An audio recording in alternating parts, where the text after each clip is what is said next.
ವಿಶ್ವ ಸಾಗರಗಳ ದಿನದ ಅಂಗವಾಗಿ ಕಾಪು ಪುರಸಭೆ, ಟಿಪ್ ಸ್ಟೇಷನ್ಸ್, ಕಾಪು ಬೀಚ್ ನಿರ್ವಹಣಾ ಸಮಿತಿ, Lal Bahadur Shastri sports and cultural club ಇವರ ಸಹಯೋಗದಲ್ಲಿ ಕಾಪು ಬೀಚ್ ಸ್ವಚ್ಛತಾ ಕಾರ್ಯಕ್ರಮ ನಡೆಯಿತು.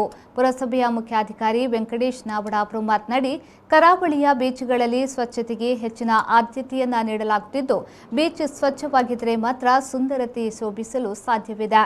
ವಿಶ್ವ ಸಾಗರ ದಿನದ ಅಂಗವಾಗಿ ಸಾಂಕೇತಿಕವಾಗಿ ಕಾಪುವಿನಲ್ಲಿ ಬೀಚ್ ಸ್ವಚ್ಛತಾ ಕಾರ್ಯಕ್ರಮವನ್ನು ಹಮ್ಮಿಕೊಳ್ಳಲಾಗಿದೆ ಎಂದರು. ಇಂಥ ಬರ್ಡ್ಸ್ಗಳು ಸಹ ಸ್ಕ್ಯಾವೆಂಜರ್ ಬರ್ಡ್ಸ್ ಅಂತಾನೆ ಹೇಳ್ತೇವೆ. ಅದಕ್ಕೆ ಅವು ಕೂಡ ನಮ್ಮ ಸ್ವಚ್ಛತೆಯಲ್ಲಿ ಒಂದು ಪ್ರಮುಖವಾದ ಪಾತ್ರವನ್ನು ವಹಿಸ್ತದೆ.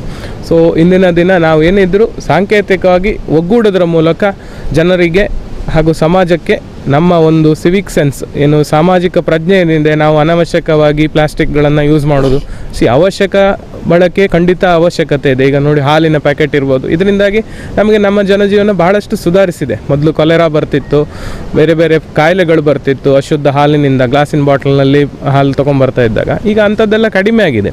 ನಾವು ವಿವೇಚನೆಯಿಂದ ಬಳಸೋಣ, ಸಾಮಾಜಿಕ ಪ್ರಜ್ಞೆಯೊಂದಿಗೆ ನಾವು ಸಮಾಜದಲ್ಲಿ ನಿಸರ್ಗದಲ್ಲಿ ಬದುಕೋಣ, ನಿಸರ್ಗಕ್ಕೆ ಪೂರಕವಾಗಿ ಬದುಕೋಣ ಎನ್ನುವಂಥ ಆಶಯದೊಂದಿಗೆ ಈ ಸಂದರ್ಭದಲ್ಲಿ ಕಾಪು ನಗರ ಯೋಜನಾ ಪ್ರಾಧಿಕಾರದ ಅಧ್ಯಕ್ಷ ಸುಧಾಮ ಶೆಟ್ಟಿ, ಪುರಸಭಾ ಸದಸ್ಯರಾದ ರತ್ನಾಕರ್ ಶೆಟ್ಟಿ, ನಿತಿನ್ ಸರಿತಾ ಪೂಜಾರಿ, ಶೋಭಾ ಬಂಗೇರಾ, ನೂರುದ್ದೀನ್, ವಿದ್ಯಲತಾ, ನವೀನ್ ಆಮೀನ್, ದಿನೇಶ್ ಕುಮಾರ್, ರವಿಶಂಕರ್, ಟಿಪ್ಸ್ ಸಂಸ್ಥೆಯ ಶರತ್, ಜಾನ್ ರತ್ನಾಕರ್, ಸಂಪತ್ ಮೊದಲಾದವರು ಉಪಸ್ಥಿತರಿದ್ದರು.